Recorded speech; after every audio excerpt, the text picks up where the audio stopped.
go.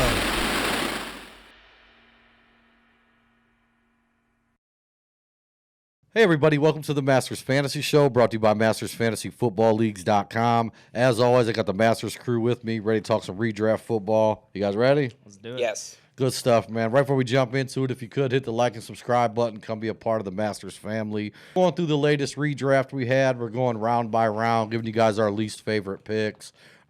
This episode is going to be rounds 5 through 8. This is the second series. Make sure you check out 1 through 4 too. With that said, let's jump into this though. So we're 5th round. Your least favorite pick. Floor's all yours, guys. There's a lot I really like. I agree. Some great value picks. So I'm going to go down towards the end. And again, I don't think the value's that bad. For me, it's just a guy I'm staying away from. But I don't think he was drafted way too high. And for me, that's Kenny Golladay.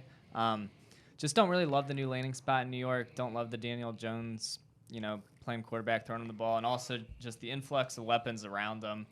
They bring in Kadarius Toney. They got Sterling Shepard, Darius Slayton, Evan Ingram, Saquon Barkley. Just a lot of guys there. And I just question whether or not Daniel Jones can, really sustain any of their value, let alone Kenny Galladay's. So in the 5th round, just too soon for me, and just one of those guys I'm not really clicking the button on this year. Yeah, that's a fair point. I mean, man, I don't know. This is a good round. This was great stuff by these guys. I think if I had to pick one that I don't really like, it's Mike Davis, but I don't even really hate it. I like that, and I think it's a good spot to get him. I just feel like, I don't know. I don't know that he actually ends up being the starter all season for Atlanta because it's Mike Davis, So that part of it kind of worries me, but at the same time, I feel like he'll be like a solid running back, and to get a solid starter in the 5th round, I think is solid. But of all those picks in the 5th round, that's probably the one I like the least, besides Kenny Golladay. But Alec took that. Yeah, I actually like this 5th round quite a bit too, but I think I'm with Dynasty out here. Kenny Golladay just sticks out to me for some reason. Yeah. Just not a fan of that offense, the Saquon stuff. And for me, I see some guys in the 6th round I think I'd rather take a chance on. Yes. Speaking of the 6th round, though, let's jump into it. Least favorite pick in the 6th round. Floor's all yours, guys. This is like the polar opposite of the 5th. I was just thinking that too. Yeah, tons of people to pick from. So I'll start off with the first pick of the 6th I round, knew that. Logan Thomas. I know he just got that extension, which makes me feel a little better that the team's kind of committed to him. But we've talked about it a lot before. This is a converted college quarterback who's now like 29 years old, has one fantasy relevant season ever as a tight end.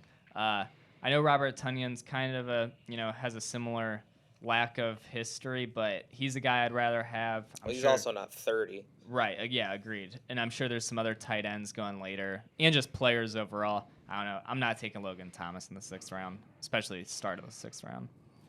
I like that. There's a few that I know I've hit on, so I'll just hit on Tyler Higbee. There's multiple tight ends I would take over Tyler Higbee. I've never really been huge on him anyways. I feel like the only reason he's fantasy relevant was that 3-week stretch or 5-week stretch he had a couple years ago at the end of the season. And I still haven't really seen him do a whole lot, minus a couple of games here and there last season. And not to mention, he's going to have a new quarterback who's better than Goff, but a guy who's also going to be throwing to Cooper Kupp, Robert Woods, Deshaun Jackson. They have young guys like Van Jefferson, Tutu Atwell. And the running back's a big part of the passing game, too, for the Rams. So I'm not a fan of Tyler Higbee, period. But to take him in the 6th round with all that I just spewed out at you guys, I don't get it. I really don't. I don't like that pick at all. Yeah, I'm with you. And speaking on the Tonyan pick, I know this is about picks we hate. I actually love the Tonyan pick. Yeah. He's a guy I was drafting, when Aaron Rodgers looked shaky, slipping to like the 13th, 12th round. I mean, what a value he was back then, and I still think even now. I think he finished like 5th last year. I think that's possible again this year. Yeah, I think. They still haven't really addressed a whole lot. He might take a step forward with like receptions and yardage, where last year he was a little more touchdown dependent. Correct. And I'm just going to say my least favorite pick of this round. I don't know which one it is yet, but it's either going to be Trey Sermon or Mostert. I didn't even see Trey Sermon. Oh, wow. Yeah, just have to see. One of them could end up being a good pick. There's no way both of them are going to be. So, one of them guys are going to end up being a terrible pick. Yeah. All right, moving on to the 7th round. Things are getting a little tougher here. Least favorite pick in the 7th round, guys. My answer will be Melvin Gordon. Okay. but I'm also like almost saying Will Fuller. That's I was gonna say. But I had a feeling someone else might say Yeah. it. So I'll go with Michael. Sorry, Michael Gallup's right underneath him. Melvin Gordon. Yeah, I just think his time as a starting running back is coming to an end very soon. I don't really know where he's going to be by the time the season starts. I have a feeling he might not even make that Denver roster.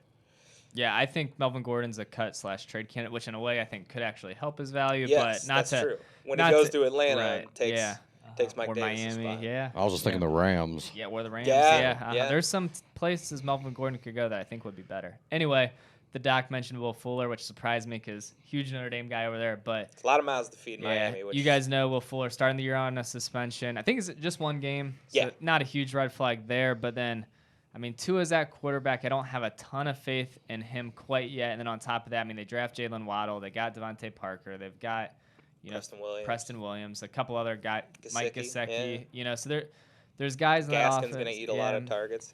So, yeah, all those reasons, and especially the Jalen Waddle, I mean, very similar skill set to Will Fuller. So I just don't think they really have, even though they just signed him, I don't think they really have huge plans for Will Fuller. And really, I just don't think Tua can support all those receivers. All right, going to move on to the 8th and the final round of this episode. For me, it's Latavius Murray. And I'm a little... Did this guy take Kamara too? Oh, yeah, he did. So I get it.